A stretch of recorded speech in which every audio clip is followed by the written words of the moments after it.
Ал, достар, сәлем.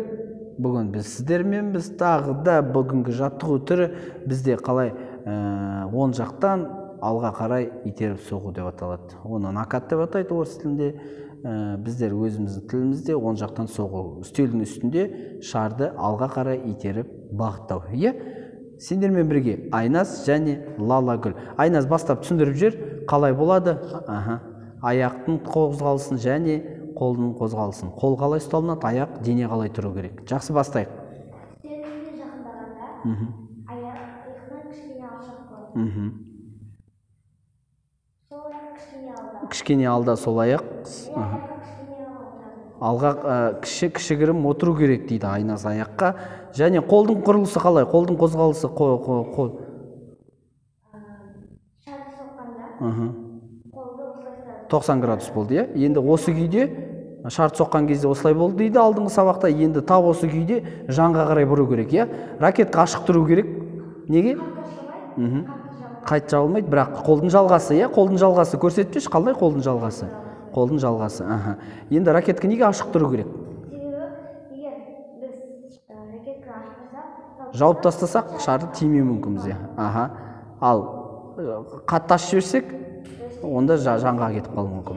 Жарайды, үстелге тимейді, жоғары кетіп қалады дейді қатты. Сондықтан бір деңгейде тию мүмкіндігі 5 сантиметрдей қалып, шарға ракетка тікелей толықтай алға қарай ашық күйінде тию керек екен, Жақсы, ал соғудық. Екінші қол тағы да, тепе-теңдік сақтау үшін осы бағытта тұру керек.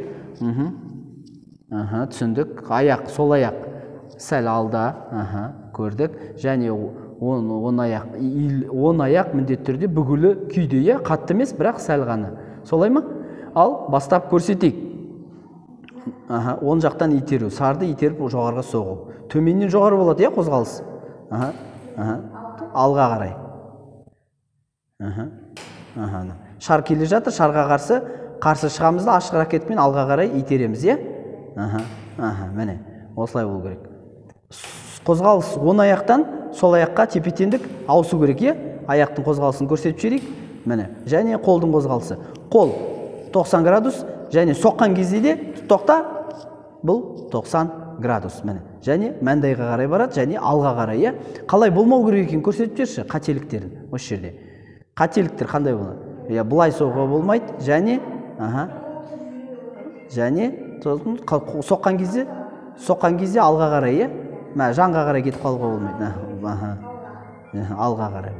Жақсы, осы жаттығуды қазір бізге Лалагүл көрсетеді. Кел ағу, көрсет ағу. Лалагүл.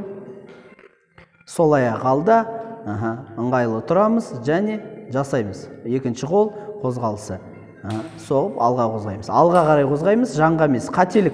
Лалагүлдің қателігі ол ракетканы мына жаққа әкеліп жатыр, Мына иығына, сол иығына. Ол алға болу керек.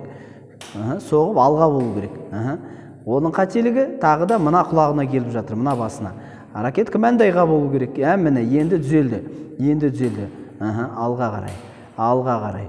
Өте дұрыс, жақсы. Осылай біздің бастама осылай. Аяқ қозғалады, сол аяқтан оң аяққа ауысады тепе-теңдік. Күш. Тіке аяққа тұруға болмайды Айназ, Тіке аяққа тұрса не болып кетеді?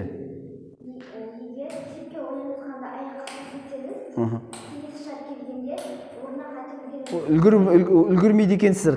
Шар тез қайтып келсе, қарсылас соққан кезде қайта тұрып үлгермей. Сол аяқтан, сондықтан аяқ міндетті түрде маңызды рөл ойнайды екен. Сол аяқтан оң аяқтан сол аяққа ауысып тұру керек. Өте тепе-теңдік солай ғана сақталады екен.